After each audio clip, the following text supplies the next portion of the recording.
Yeah, you can start. Oh, test the thing to see if it works. The what thing? The Oh, yeah. my bad. Oh, actually, I'm gonna RMRF catbook React. So I can get clone it. Oh, okay, okay. Right, go to your screen. Okay, turn on, I'm gonna start. Turn on the mics.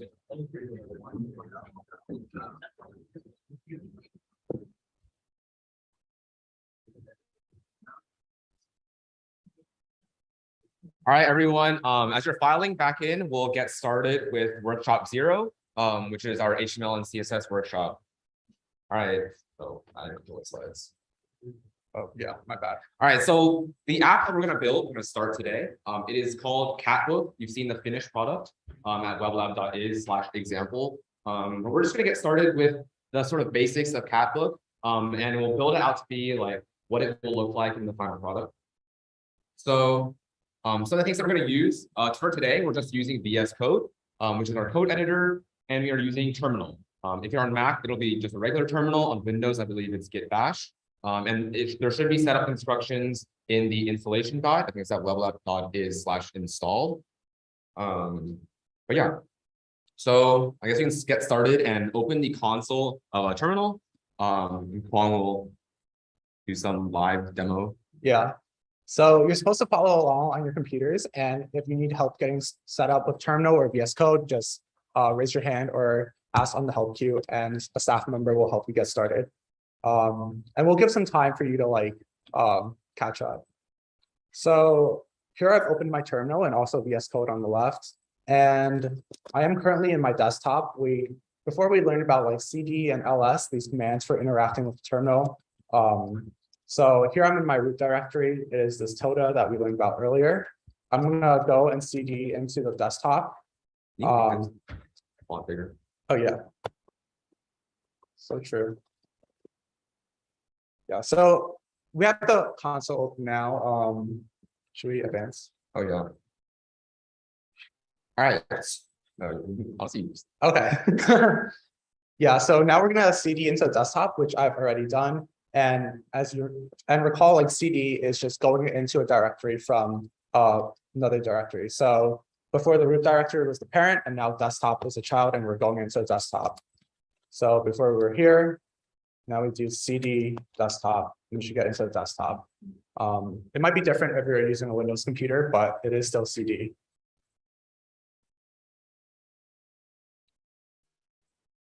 All right. So now we're going to try to get the workshop, like get our workshop code like downloaded onto your computer. So you can see the repository at weblab.is/catbook. This is also in Felina's lecture, but if you go to this link, you should see something like this. And Kwong will demonstrate how you can download the code. Okay, so now I'm going to go to weblab.is/catbook. It's being a little slow. And you can click on this green button here, code, and you can copy this link to go clone it. If you have SSH set up, you can use SSH. Otherwise, it will have HTTPS as default. Either one works for now. So now you're going to type in git clone and paste in that link that you saw on the website or on GitHub. And now if I do ls, somewhere along here should be the catbook React. So I'm going to do cd catbook React to get into that folder. Should we give people some time? Yeah, so we can give you like a couple minutes to like get caught up. If you have any issues like cloning the repository, downloading VS Code, or setting up terminal, raise your hand or put yourself on the help queue, and a staff member will assist you shortly. And we'll like pause here for a couple minutes to make sure people can get caught up. Does anyone have any problems? Raise your hands.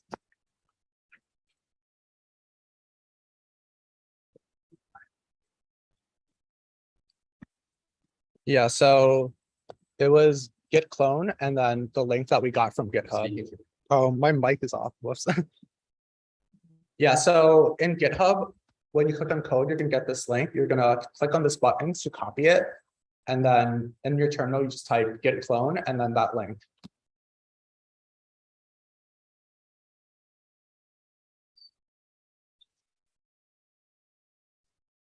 All right. Okay.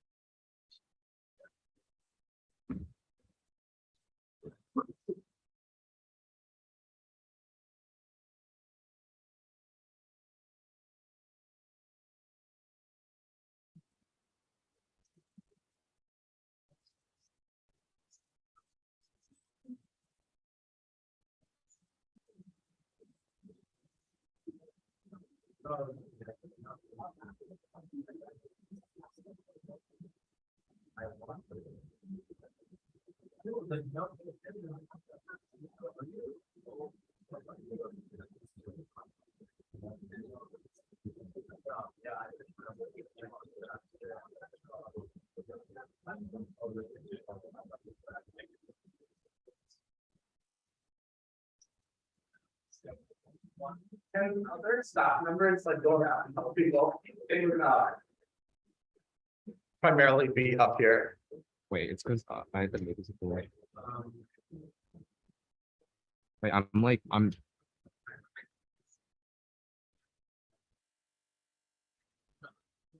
Okay, Felina, you should be good. I'm making my admin.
Staff members will help. That's fine. Yeah. Okay.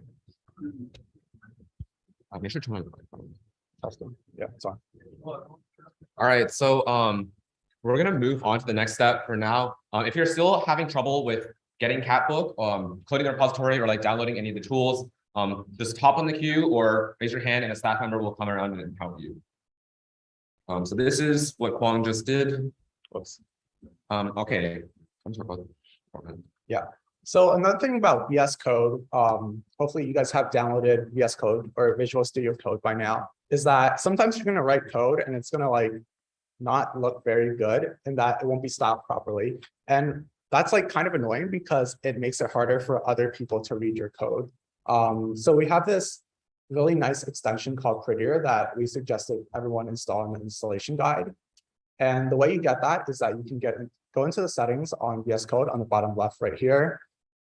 Click on extensions. I think there's also another way to get there, but just type in Prettier and it should be the first result with 21 million downloads, and you can just install it. And this uses this like Prettier RC config that we've set up to automatically format your code. But you don't have to worry about it. Just download this extension and it should work. It's called Prettier, so I'm going to bring it up again. Oh, whoops. Extensions, Prettier.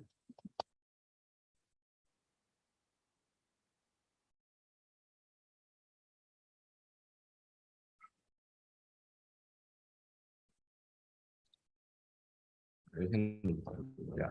So once you've gotten this installed, we're going to want to enable a setting called format on save, which allows you to like, when you save the file, it'll automatically make it pretty. So, and yeah.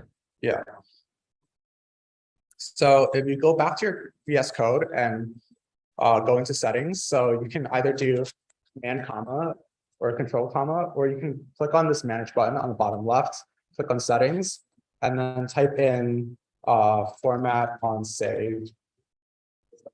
Yeah, and then enable that option.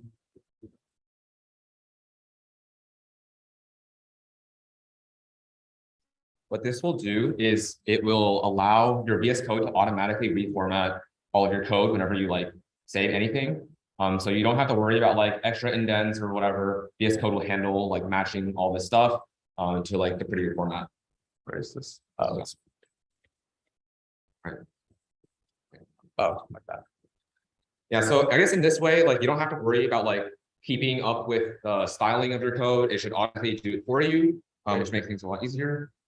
Yeah, so you can see like if we have some code like this, I mean, there's like all sorts of like weird indentations, things aren't aligned properly and whatnot. Just looks generally ugly. You press save, and boom, it like becomes super nice and clean. So that's what Prettier is going to do for you. If you enable format on save, it will convert this into this whenever you press save. It's in the format on save setting. If you go into the settings, you can look up format on save and just enable that option.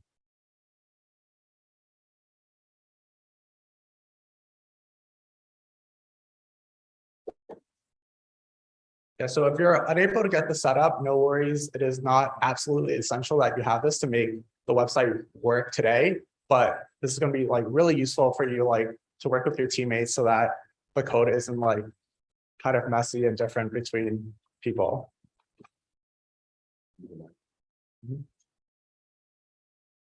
All right, so I guess now let's take a look at the actual workshop code itself. Most of our code is going to be in index.html for now. And this is like the sort of core file that we're going to be using. Yeah, so if you just git clone the repo, you might be in the main branch. So you're going to want to get into the branch for this workshop. And you're going to do that by doing git checkout w0 starter. So like that. And once you click enter, it's going to say that you switch to w0 starter.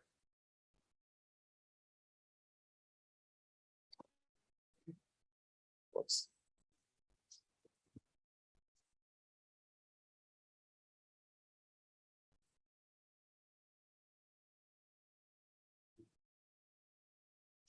All right, so hopefully you switch into the correct branch. And now if you go into VS Code and you do file open to find Capbook React. So I just have it on my desktop.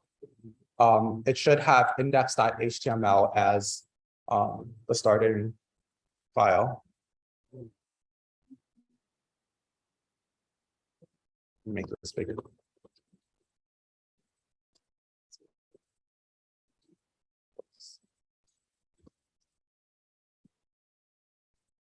No, browser is something. I have a browser. Okay. Yeah. Is that the next one? This one. Okay. Yeah.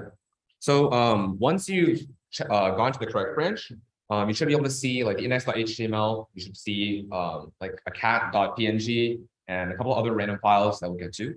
But in order to actually run this website, right now it's all static and it's just like code. So in order to be able to actually run it, what we're going to do is you take the like index.html file like literally on your computer and you just drag it into the URL like bar of any browser, and it should pull up the website, or it should pull up what this website looks like. So I'm going to go find Capbook React here and index.html and drag it into my Google Chrome, or I'll just double click it. So that's how it works on my computer and most computers. But you should see that the website is just plain white with the word hello world, with a sentence hello world.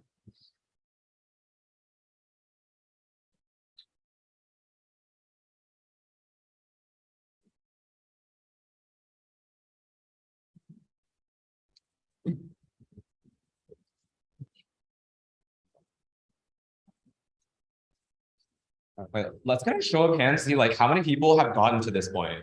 Like raise your hand if you can see this. Okay. If you cannot see this right now, put yourself in a help queue and a staff member will assist you. All right, so we're going to start from that blank empty website that says hello world. and hopefully get to a point where we can see this by the end of this workshop today. So we're building out like sort of what like you could imagine some sort of generic like social media app to look like. So yeah, this is the goal that we're going to be building towards, and it might seem like a lot. There's like a lot of stuff on this web page, but we're going to break it down into small pieces, and hopefully it'll be good. So we can get started with the first step, which is the HTML. Yeah. So we're going to go into VS Code and look at the HTML, index that HTML file, and kind of try to build, for the first step, add some text in. So if you recall earlier, we learned about the HTML tags, H1, P, and divs, and maybe others like section. And then we'll try to build what we see up here with the Buka Buka, and we'll add the image later. All right, I guess I'll do some live coding. Back to VS Code. So it looks like we already have the HTML and head tags and a body, but here in our slides, we want some kind of heading that says Buka Buka. So maybe I'll use an H1 tag.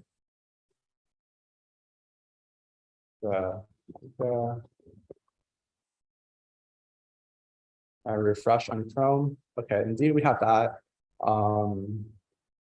Looks like there's another line underneath.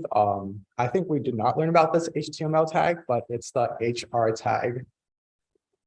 So there's like a lot of really cool HTML tags that are used for very different purposes, like horizontal lines, vertical lines, like spacings, all this stuff. And we've only sort of shown like the first couple. So if you ever need like a specific purpose like tag, just search it up on Google. There's Mozilla like has all the resources you need for this kind of stuff. Yeah, like honestly, I did not remember this like tag, and I just Googled it, and now we have it. Should be horizontal line now. So looks like there's some information about me and being a turtle person. So let's go back to our code. Section, call it about me. So H4. So this one's a smaller heading. I'm going to use H4.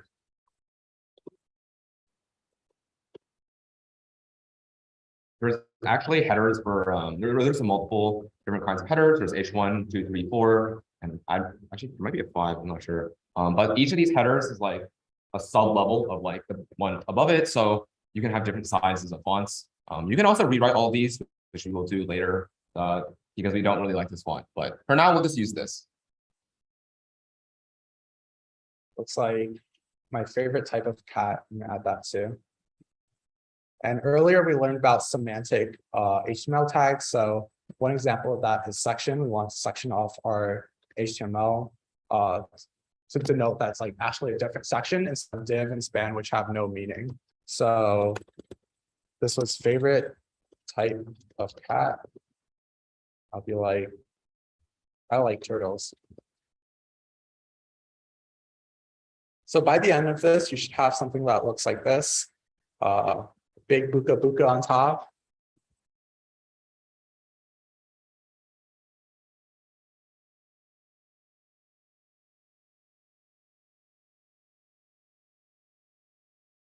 Strange.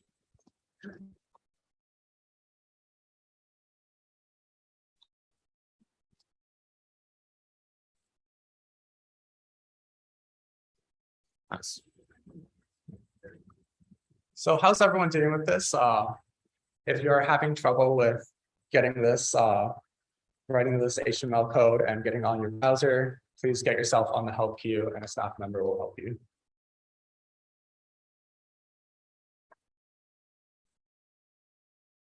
So if you're very familiar with HTML, this might seem easy for you. If that's the case, do not worry. We have plenty of interesting and difficult things planned for the end of week 2. All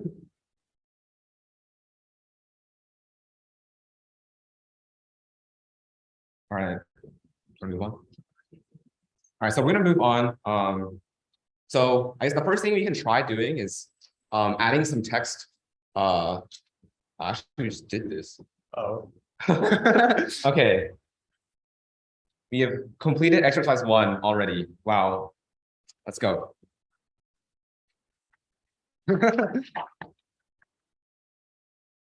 Okay. But yeah, so if you want to accelerate, or if you want to catch up at any point are lost in a workshop, and this applies to all future workshops as well.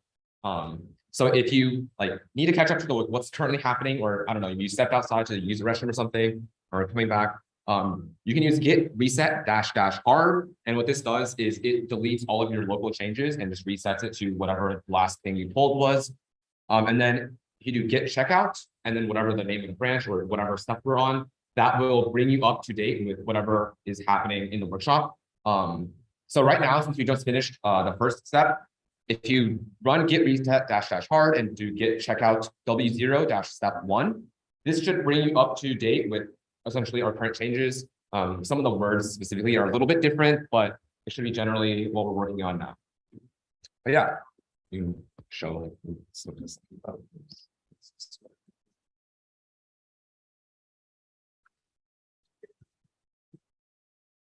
So here we see that like what I wrote out in the code is actually a little different from the remote branch for what we wanted to have by the end of this exercise. And that's why we have this like git reset hard and then checking out to the next step. So now I'm going to do git reset hard.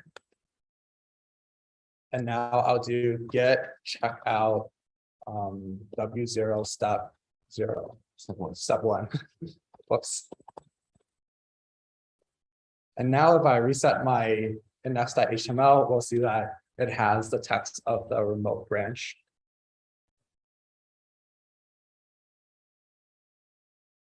All right, so I guess now we can do another exercise or add a picture. So we'll try to add this profile picture of a nice turtle into our index.html file. So remember in Felina's lecture earlier, there is an image tag that looks like image or img, and there's an attribute that you can use for the image tag to reference a file in your system. And so specifically in this case, if you look at the code, you can actually show maybe on this code, like the left.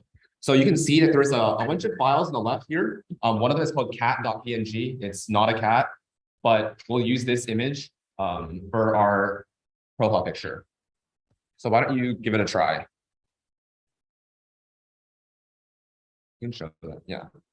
Okay. Yeah, so here in exercise 2, they want us to put this image of Buka Buka on top of everything. So we're going to go and use the image tag. So here I'm going to do img. And recall that the image tag takes in an HTML attribute, which is source. And you're going to want to put in the location or the file name of your cat or Buka Buka picture. So cat.png. And recall that image tags, you can, instead of doing this, instead of opening it and closing it with 2 tags, you can just use 1 tag like this. I think this is called a self-closing tag, by the way. Yep. It does work if you do it the other way. So now if I refresh my page, there should be a Buka Buka on top. All right. First, like pretty jump. Like 30 seconds or okay. Seems like people are still coding. Okay, cool, got it. All right. So if you got that to work, you can catch up, or if you're lost or at any point, you can check out to the next step, which we're on step 2. So you can check out or git checkout W0 - step 2 to get to where we are. But yeah, we can move on. Yeah. So again, before you check out a branch during these workshops, you're going to want to do git reset -- hard, which clears your local changes. And then you can check out the next step. Now we should be up to date with step 2. It should look the same for me.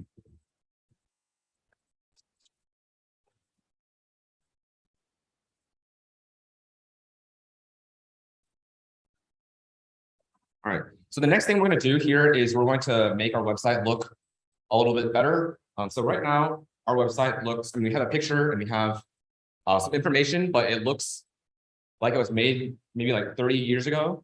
So in order to make it not look like that, we're going to add some CSS.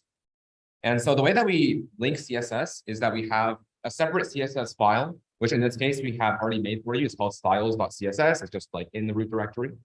And so we're going to link that into our HTML document.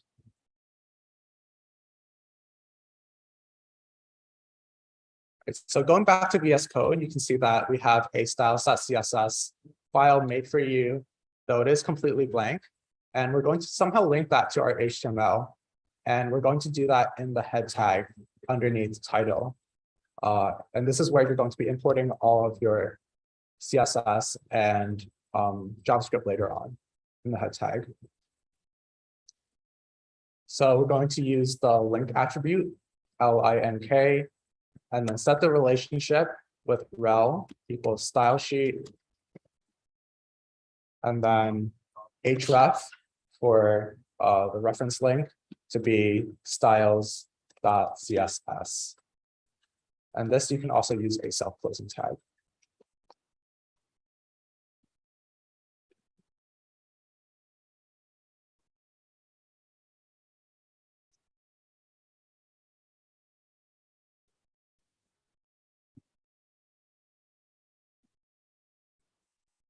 All right, so once you link that up, it won't actually do anything immediately because we just linked a style sheet, but we haven't actually told the computer what styles actually put on each element of our HTML.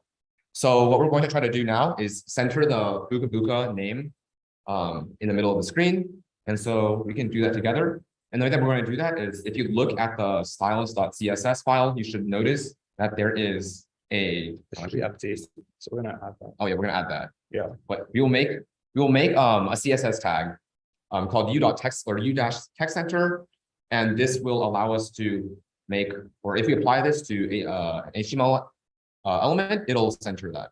Yeah. So if you recall, this dot indicates that we are styling a class. So dot and then u dash, what's it called? Text center will be the name of the class. And then we'll give it an opening bracket and the style that we want, which is text dash align center. Also notice that when he pressed save, it automatically inserted a semicolon at the end of the line. So this is some of the stuff that format on save can do for you. So it's like actually just really useful in general. And I'd recommend that sometime today or like, whenever you like can, you should try to get format on save with prettier enabled.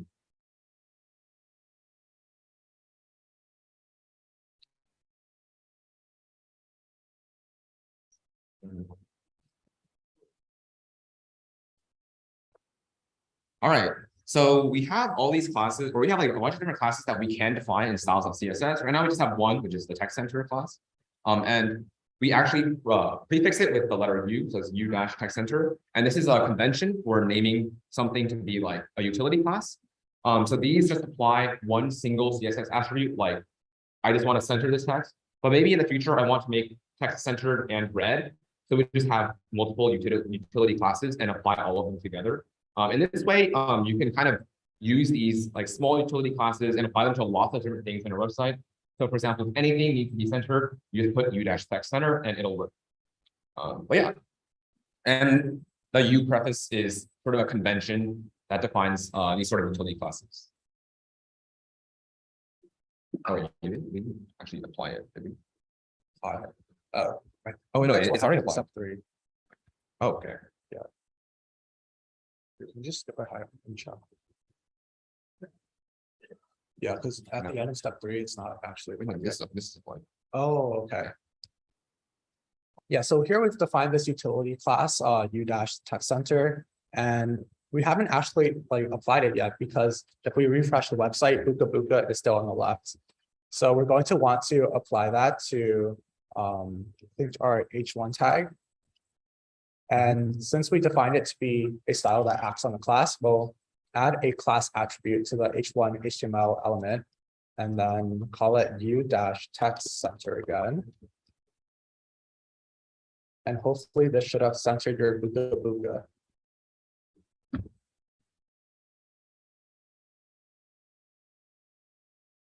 In this case, the name of the class that we defined, which is u-text center, you can kind of name your styles whatever you want them to be, although we encourage you to use descriptive names that like apply to whatever it actually is, because over time you'll probably build up a lot of these different kinds of stylings and you want to know which one's which.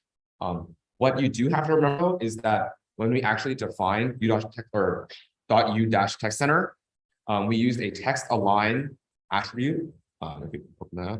So this text align attribute is actually a keyword that like centers text specifically, or text align center. And if you ever need to look for specific CSS like styling tags like this, like for example, text align, there's hundreds of other CSS tags that do all sorts of different things. You can always just Google them. I mean, there's no way like anyone actually remembers all of these things. So like most people just in general, you just Google. And for example, if you want to make text red, you can just Google. There's probably something called text color. If you try to make text like aligned with a different direction, you might want to go like, oh, you text align left or text align right. But you should be able to find all this information online pretty easily. That word. Okay.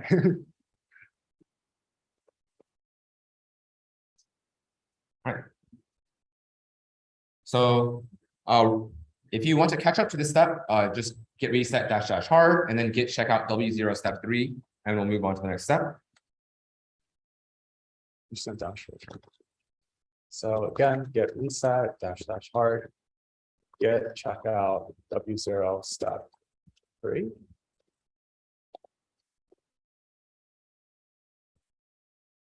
All right.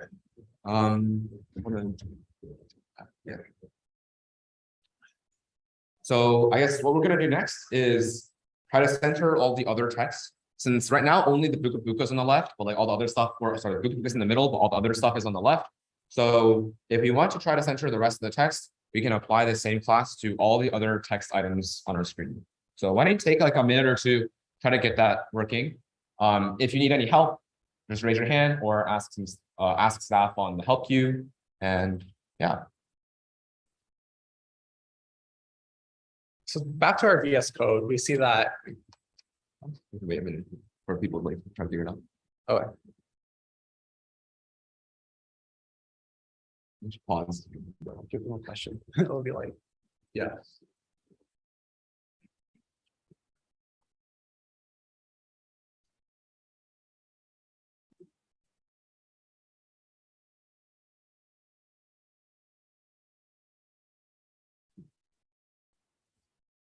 We should wait like after we give the exercise. Okay. Be like, I don't remember if it's that way or the other way around. Or maybe, yeah, I think when they did last year was like what you just said. Yeah. it's like people try to like do it themselves.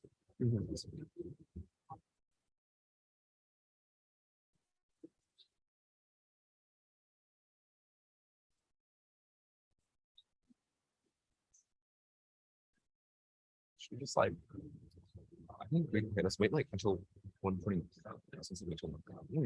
oh, we have a more accurate seconds time.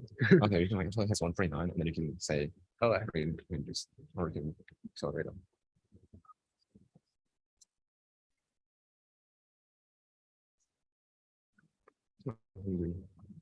So true. I didn't eat lunch or breakfast. Yeah.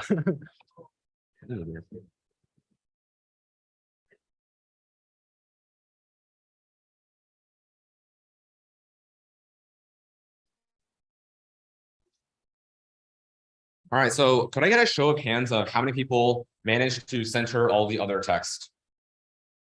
Oh, that's pretty good. Let's go. So how did you guys go about doing that? Does anyone want to tell us? Yes. But can you speak up a little bit? True. Yeah, so that works too, right? Is that intended or? Yeah, so that's actually one way of doing it. if you apply the class to the body tag, which I mean, you guys can try to demonstrate this. Yeah, so if you apply the class to the body tag, it should work because it's going to apply that class to every element in the body. So if I do that and I refresh, everything should be centered. I think in step 4, we actually applied it to each of the sections individually. Because sometimes you're like, realistically on your website with like a ton of stuff, you're not going to want every single like text element to be centered. So instead of putting this in body, I'm gonna put it in back in H1 with Buka Buka, and also each of the sections that we defined for the website. And this should also do the same thing. Wait, Whoops, I missed a section. This is the closing tag. Yeah.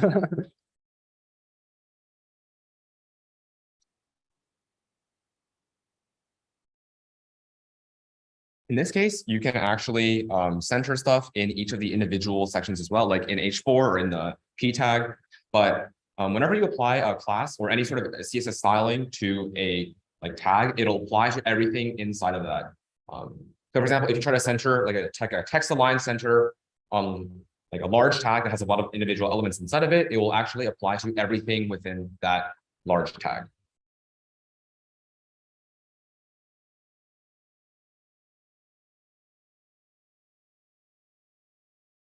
Move on. So we're ready. All right, so to catch up, you can git reset -- hard, git checkout W0 - step 4.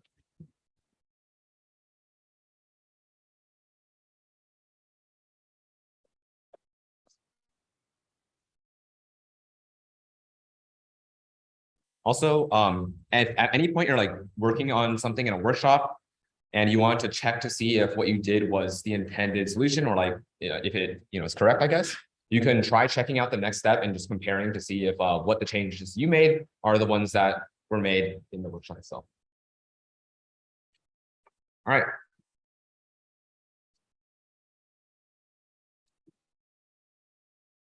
Oh yeah, so this is just explaining what we just did.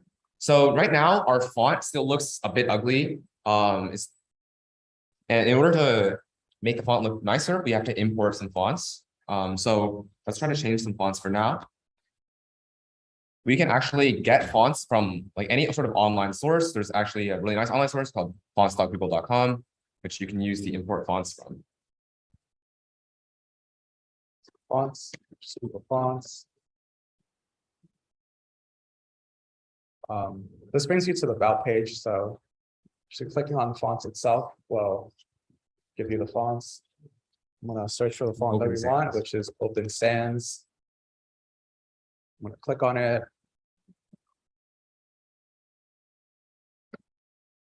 It doesn't really matter which one you select.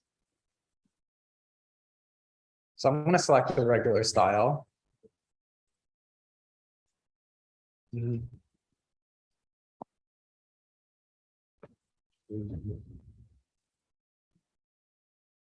Wait, let's select just like both the regular one and the bold one. Okay, and the bold one. Yeah.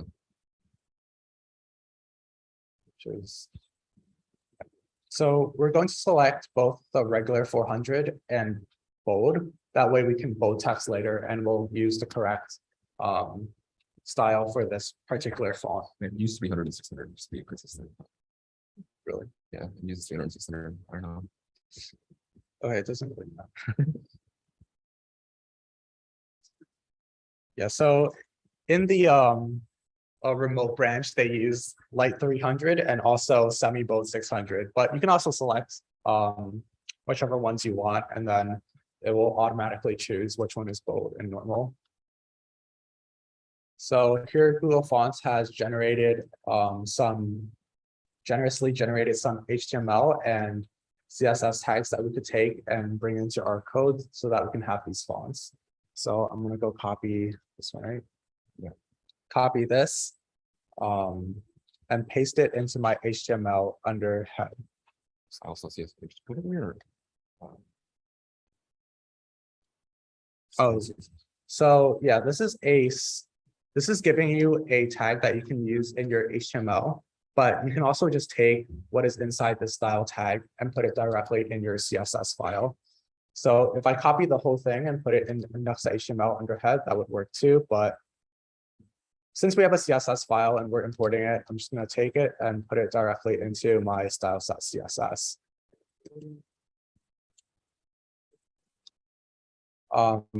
Here on your Google Fonts website, if you scroll down and see this, something like this, you should copy what is inside the style tag.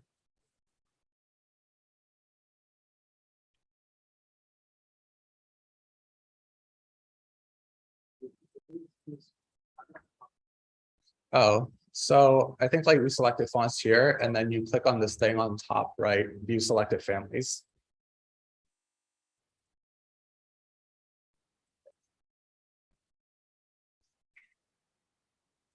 There's get the font tags. Yeah. Oh, yeah. And then next up, if you scroll down a little bit, you're going to see that there are some CSS rules to actually apply these families. Because although we've imported the fonts, we haven't actually applied it anywhere. So we're going to apply it to the entire body, because we want every piece of text in our website to have this font. So I'm going to make a body tag, and recall that if you want to choose a type of an HTML element, you don't need a dot to indicate class or the number sign to indicate ID. You can just type in the HTML element tag and then paste in what we got, the CSS rule that we got from Google Fonts. And all this indicates is that the font family is going to try to use Open Sans, and if it's not able to find that font, it'll use another font.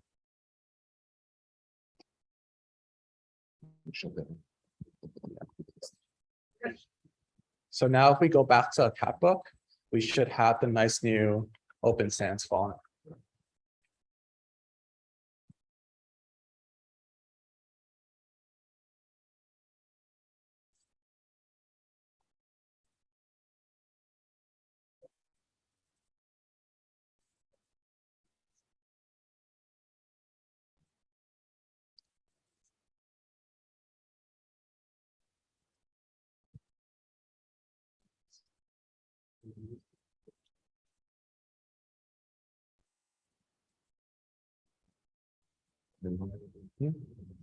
All right, so if you got that to work, awesome. And we're gonna be moving on to the next step. So if you want to catch up, just do git checkout or git reset dash hard, and then git checkout W0 dash step 5.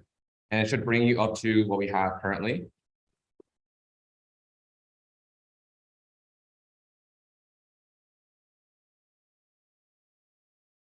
All right, so now the next thing we're going to try to do is we are going to, let me skip through this.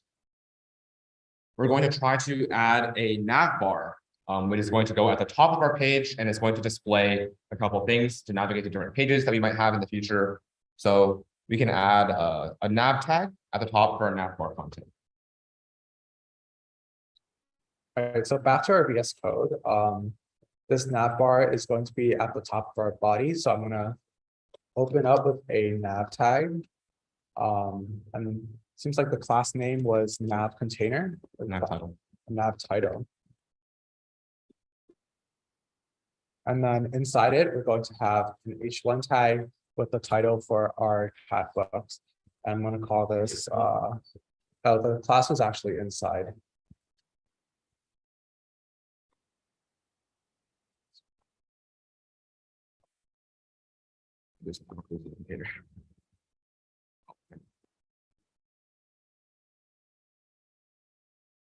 Yeah, so we're going to have a nav tag, and inside it, we're going to give it an H1 tag with the name catbook. Save. So once I save it and refresh, we should see something on top indicating that this is a cat book. Now, something you might notice is that in the CSS files, these are not these styles that we just referenced, that the nav container, nav title, don't actually exist.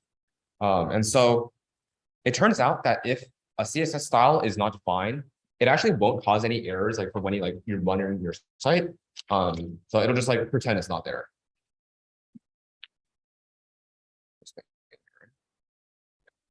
Yeah, so here we haven't defined any styles for nav title yet, so it's just using whatever is given to it by the body, which is this font. All right, so the next thing we're going to do is we're going to try to make this nav title look a bit nicer. So hopefully, or first we need to define a couple of colors that we're going to use for this nav bar, because you don't want to just use black and white. So it turns out that in CSS, you can use it like a lot of other programming languages in which you can define variables. So CSS has their own type of variables, and the way that we define them is like this. So the way that variable is defined, it has a colon and then, or sorry, there's a scope that the variable is defined in, which in this case is the root, which is defined by a colon and then the name of the scope. And then the actual name of the variable is defined by these two dashes. So like dash dash primary or dash dash gray, these are different variables. And you can define them to be certain things. Usually in CSS, you won't be doing any like advanced computation, but for some like basic things like defining colors or defining sizes of like lines or defining font sizes, etc., you can use CSS variables. So in this case, we're going to define a couple of colors, and we'll define them in the root scope. So the root means that like this is being defined for just the whole document, like the whole web page. And there are other scopes that you can define variables in. Usually it's not super like important, but sometimes if you have multiple CSS files and have a lot of CSS files being imported into different file or different like HTML files, you might want to organize them. So we'll get to that. Okay, and the variable name like you have to have the dash dash in front of it. Otherwise, CSS will not recognize it as a variable. Yeah. Okay, so let's implement what we see earlier with defining these variables. We're going to do this colon root thing to indicate that this is the root scope, and then open up with some defining CSS. So primary, and define this variable to be 396 DFF. Don't worry if you don't have this exactly right. These are just colors. You can choose them on a color wheel on Google. Also, an interesting feature, I think on most versions of VS Code, like when you type this in, it'll show that like little blue box or like the color. And that box is actually the color of whatever you selected. You can click on it and it will like let you just change it directly, I think. Really? If you click on the color. It's pretty cool. So you can change the color without having to go on the color wheel.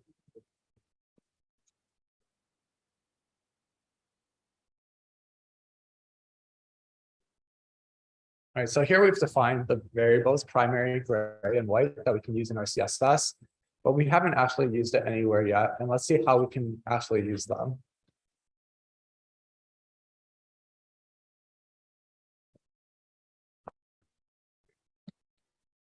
So when we style like any content on our page, we want to apply CSS tags. And so the way that we'll be using these variables is in the place of an actual like literal thing that we're typing out, we can just put a variable and it will essentially put what the content of that variable is instead. So in this case, instead of saying color and then like writing the actual hex code or like the RGB hex code for the color, we can just write VAR and then parentheses dash dash white, which is the name of our variable. And in this case, it will just essentially copy paste like the value of the variable into this.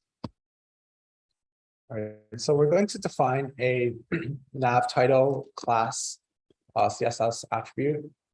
So we're going to refer to the class using this dot and recall that the class was called nav title. And then I'm going to refer to this variable font color. Is that correct? No, it's just color. Color to be var with the var keyword to indicate that we're using a variable, and then dash dash white or dash primary. Switch it later, and we wanted the font size to also be a little bigger, so we'll do 20 pixels. This as well.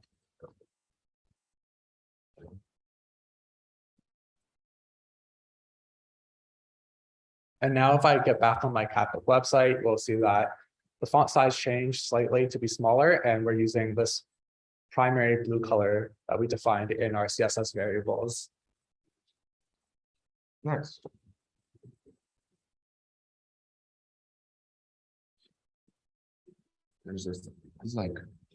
There's a couple other things that if you pull the next step, you'll notice that there might be a couple other stylings in this nav title. And specifically, we added a margin, which is set to be 0, and a font weight. We'll talk a little bit about margin in a minute. But these are mostly just to adjust the styling a little bit, and you can kind of play around with them and see what they do. Yeah. You can try changing the color of the actual color variable that you define for primary in your root. And if you refresh the page, it should update and show that the Catbook is now in a different color.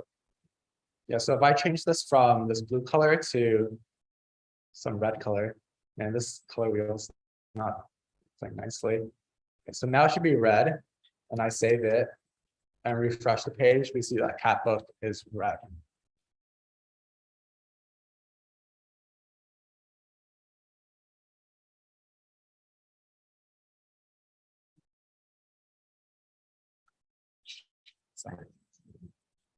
All right, so once you've gotten to that point, you can git reset -- hard, git checkout W0 step 6 to catch up to what we have currently. I guess we need to do that. But yeah, so the next thing we're going to be doing is adding. So right now the Catbook is in its own like white little section, and we want to change the color of that to blue. So what we'll do is we'll have to style that entire section. So why don't you try using the variables that we've just defined to style this entire navbar blue, and then just make the Catbook text itself white. Yeah, so we'll just give you a couple minutes to think about how you could possibly do this, and then we'll come back and try to implement it. Also the hint, the container class. Very useful. Yeah.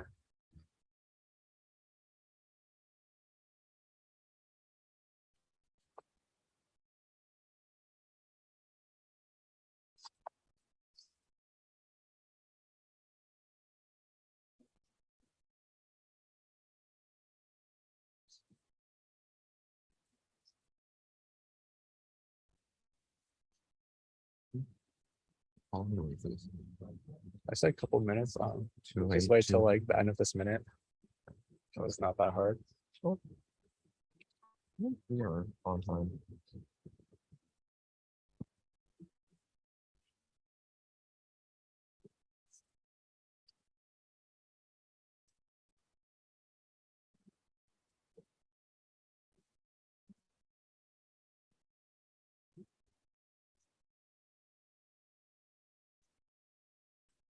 So how did they implement it? They just like have a set.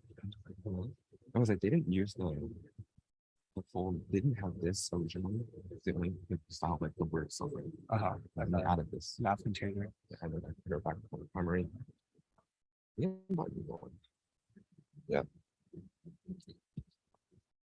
All right, so let's come back and whoops.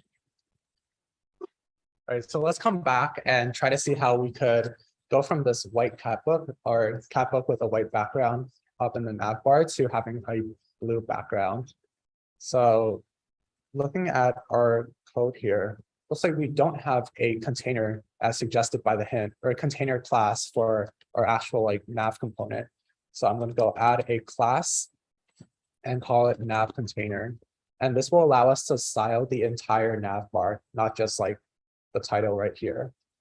So back to my CSS, I'm gonna do nav container, open it up, and change the background color. So this time we're doing background color instead of color, because it's a background, and use the primary variable, which is supposed to be blue. So this would make the background blue, but actually forgot to change catbook's color back to white. So I'm going to change it to white, our white variable. And now we should have catbook on a blue background and the nav bar.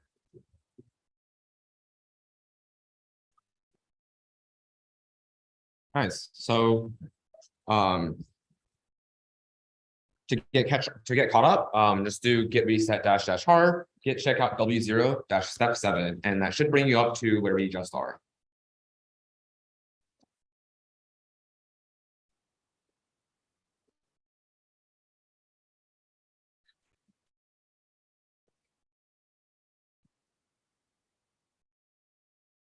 All right, so the next thing that we're gonna notice on this website is that there is like a little bit of like blank space on the edge of our website, like this like little border. Yeah, Kwong unfortunately revealed the slide, but yeah, anyway. It looks kind of bad, specifically like this part that I'm mentioning. And because like normally when we're displaying websites, we want the display to be flush to the size of whatever thing we're using to display it on. And in this case, there is this like little extra border around it that is, I don't know, it just makes it look kind of uncomfortable. So we're going to get rid of that. So first, let's figure out where it's coming from. Right. So, well, one really useful feature in our browsers like Chrome, Edge, and also like Safari is that you can do inspect element to see what is actually going on in that page. So let's go back to our HTML page on Google Chrome or any browser. If you right click and click on inspect, this sidebar should pull up and you will be able to see like the HTML that actually was used to define the components or the page.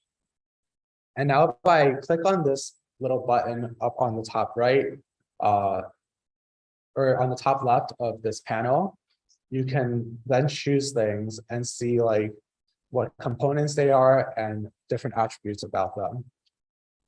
But should we go backward? So this is what Kwong just showed. And if you hover over these things, you can see various properties about them, like how their styling is, what component they are. But yeah, and so one thing we're going to talk about right now is that all HTML elements have this sort of box model that Helena mentioned, like they're all sort of like boxes. And each of these boxes has a couple of properties. So one of them is there is a border at the box, and that is like you can draw, like, for example, a line around the box, and that's like the border. This border can have like a width. It usually has, I think by default, it has like a width of 1 or something, but this can be changed based on CSS. So you can have like a really thick border or a really thin border. But yeah. And then there's margin and padding. So margin is going to be on the outside of the border. So if you have a box, you can have a border, like let's say you want to draw like a black box, and outside of that box, you have the margin that sort of separates it from other content. And then on the inside of that border, you have padding, and that padding separates the border from the stuff that is inside. So these two things together allow you to sort of choose how much spacing you want between your boxes. In this case, most of these things like margin and padding are actually not 0. And so that's where, yeah, so that's where this comes in. So I feel like we can look at, we can look at the inspect element maybe. Yeah. So coming back to inspect element, if we click on this little 2 up here on the top left of our inspect panel and hover over the body, this is kind of like your investigatory probe to see like what is going on. This orange on the sides are the margin. And if we scroll down on our inspect element here, we see that the margin is actually 8 pixels. And we kind of want to get rid of this margin.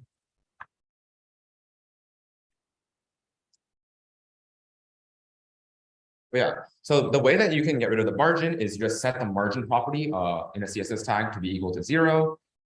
In this case, we're doing it for the entire content of the page. So that would be in the body tag. So back to our VS Code, in our body CSS, we will put in margin and set it to be 0. And if I refresh the page, catbook should be margin free. Nice. Now, some CSS attributes can take multiple values, which are like padding and margin. And so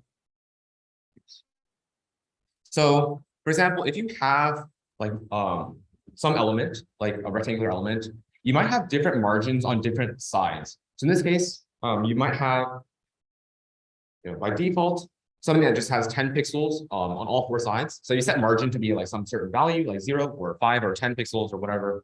It'll apply that to all four sides of the attribute or of the whatever element you're applying it to. But you don't actually have to stay this way. You can define multiple margins. So if you define 2 margins, it will apply the first one to the upper and lower bounds, and then the second one to the sides. And then you can also define 3 bounds, which goes clockwise around it. And you can define 4 bounds that gives you all 4 margins of each side. And so if you ever need to like change on margins for different sides, you can use this. Or I mean, I guess for any like padding also works like this. It's up, right, down. It's like clockwise.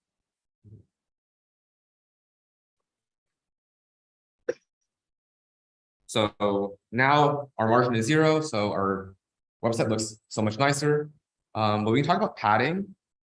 So one thing we'll notice is that, I guess if you look back at Catbook, the like word Catbook is super compressed on the left, and it looks kind of cramped. So we're gonna give it some space. And the way we do that is we're going to add some padding.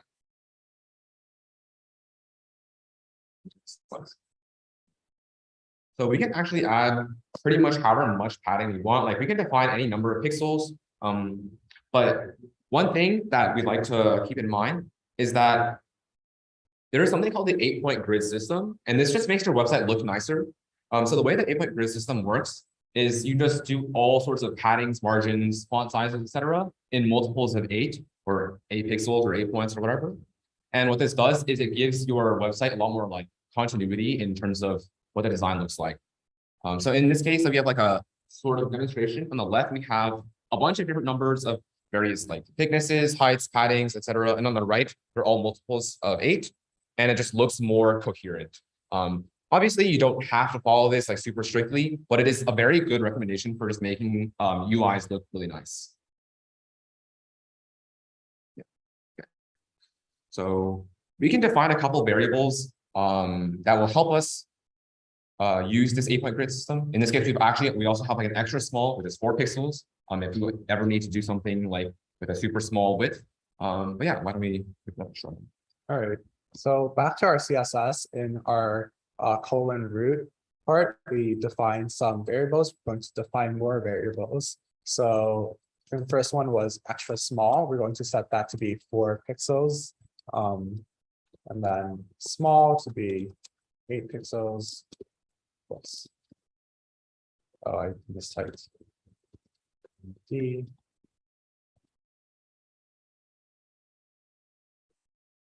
Those are 24.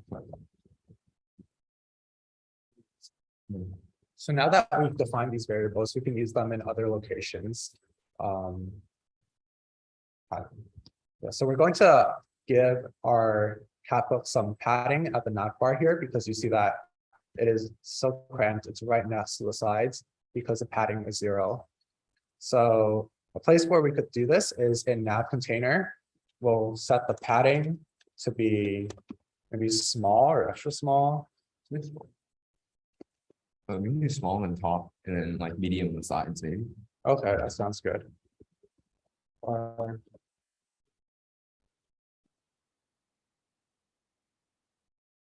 So here we've given nav container padding, and we gave it 2 values, a small value and a medium value. And this will make it small on the top and bottom and medium on the left and right.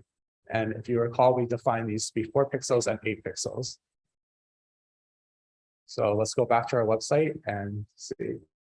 And this looks about right. We have, seems like 4 pixels on top and bottom and 8 on the bottom on the sides.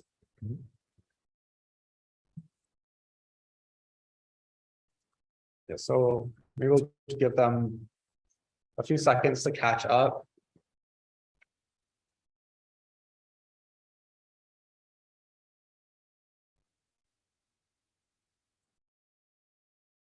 All right, so I guess in order to catch up to the next step, you can git checkout w0-step 8. Pull up the slide. Git reset dash hard, git checkout w0-step 8 should bring you to where we are. But yeah, so now we'll try to round the corners of our Buka Buka image. Now, right now, Buka Buka, I guess can't really see it right now, but it is like a very sharp rectangle. And that seems a little bit excessive. So we can try to round this image. So there's a CSS attribute called border radius. I can show the slides. So border radius allows us to control sort of how much we want to round the corners of our attribute or of our elements by. So in this case, we can use the same variables we defined, and you can try applying this to a border radius CSS tag for the image. Why don't you give it a try, and we'll catch up in a couple minutes.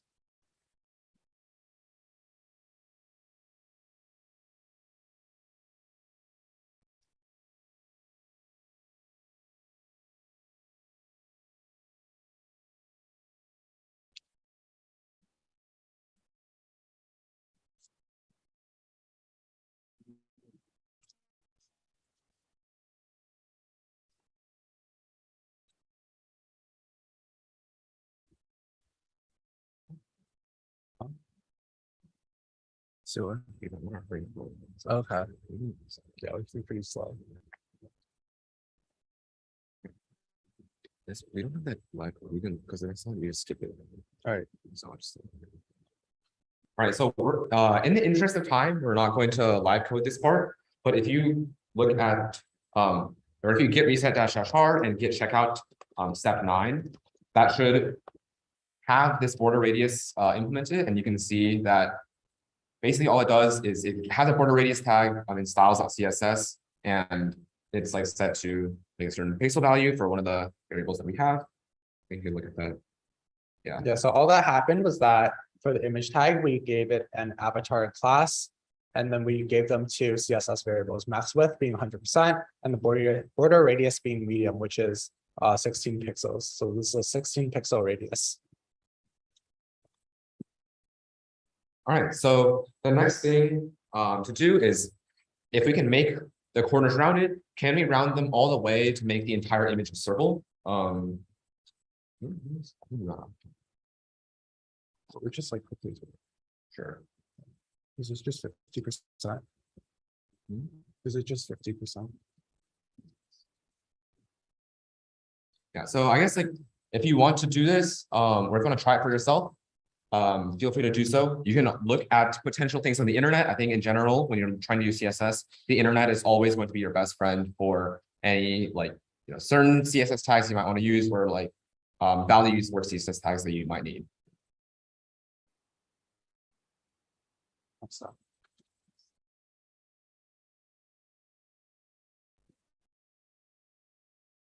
It's weird. Okay. So I'm gonna go just check it out. Yeah. So in the interest of time, we're going to just like skip ahead to the next step and show you what we did to get to this circular Buka Buka result, and also centering it. So if we investigate our HTML in our code, we see that our image tag was It's like actual image in CSS. Okay, yeah. So we have an avatar container wrapping an avatar, and then in the CSS we are actually defining everything about this avatar HTML element. So we added a ton of CSS variables, like setting the max width, the width to be 100.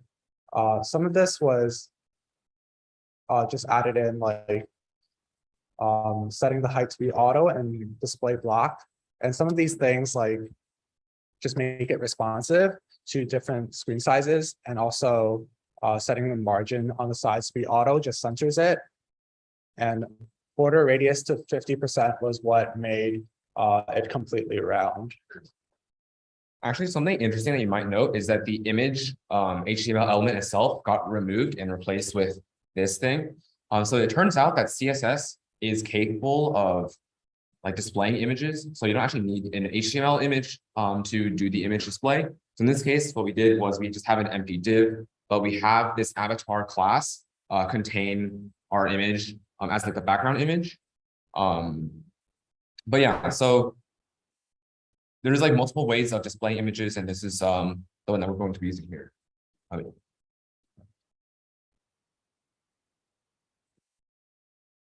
Cool. So we can check out to step 10. I think it's listed.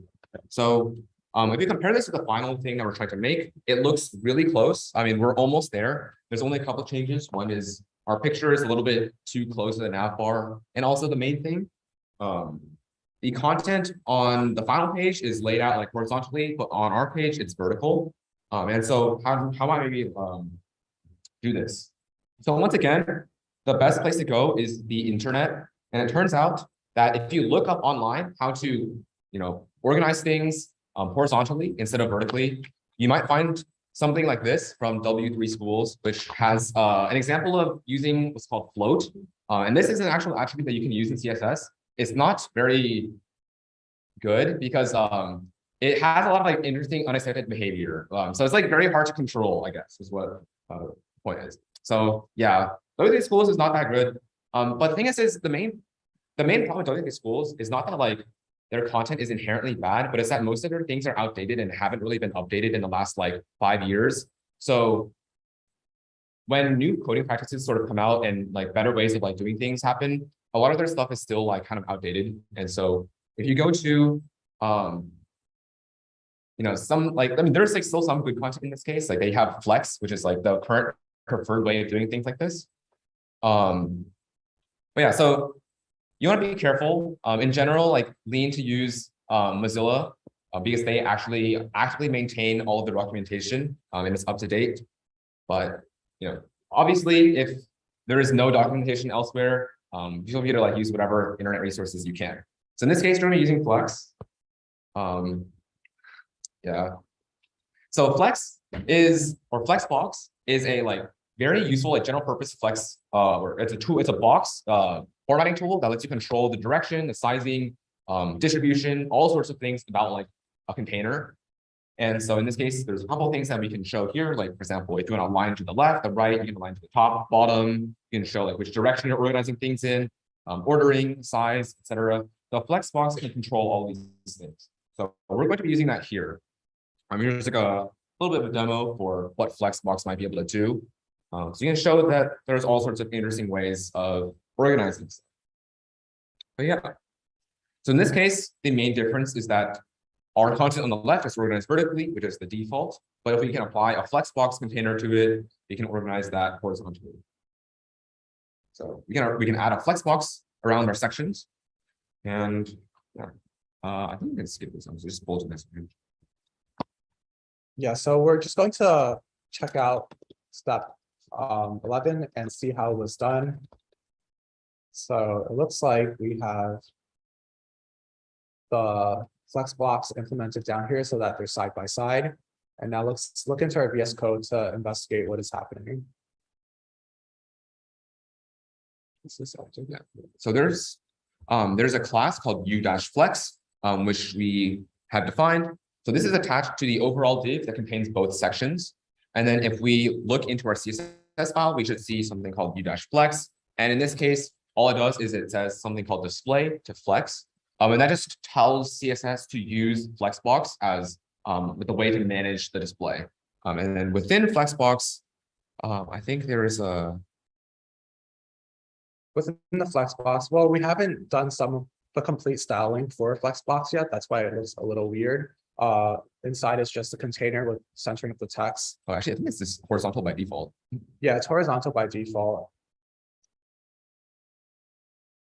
But should we just take a look at how the final result has been? Sure. So I guess the next thing we have to do is right now our flexbox like elements are really weird sized. One of them is like enormous and the other one is kind of small. And so flexbox also allows us to control the sizes of the things within. And you can control all of these like sort of direction, sizing, like where the items actually go, etc. So you can define what the default size of an item is. You can define what the default position of an item is. And here's just a couple examples for sort of like demonstration. Yeah, so there's all sorts of interesting flex tags that you'll use to mark what the flexbox should do. So for example, flex grow allows the items within flexbox to get as much space as is available. So it just grows to fill the container. There's other things. Yeah, like flex spaces defines the default. So in this case, we won't actually do this exercise, but there is a link up there. So, oh, it's weblab.is/flex.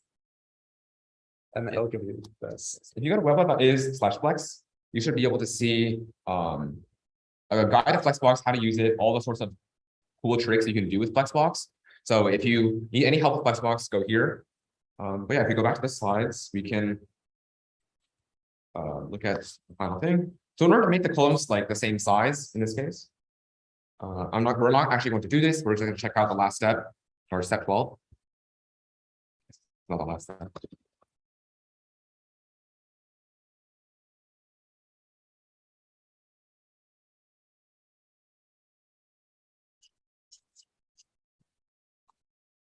Yeah, so all we did is we added a subcontainer to each of the sections, and this subcontainer class has the flex grow property, and that flex grow is set to 1.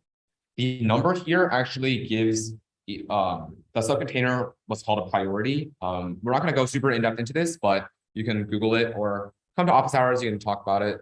But it turns out like priority is what sort of allows those different subcomponents to grow in different like ratios with each other. But if you go back to the slides and skip through the last part, yeah. So now you know a little bit about a bunch of content in CSS. So there's obviously a lot more to be learned. There's hundreds and hundreds of different CSS tags that do all kinds of interesting things. But at least for now, we've kind of gotten started. But yeah, so Flexbox is honestly pretty hard to use, or it can be pretty hard to use because there's so many things you can do with it.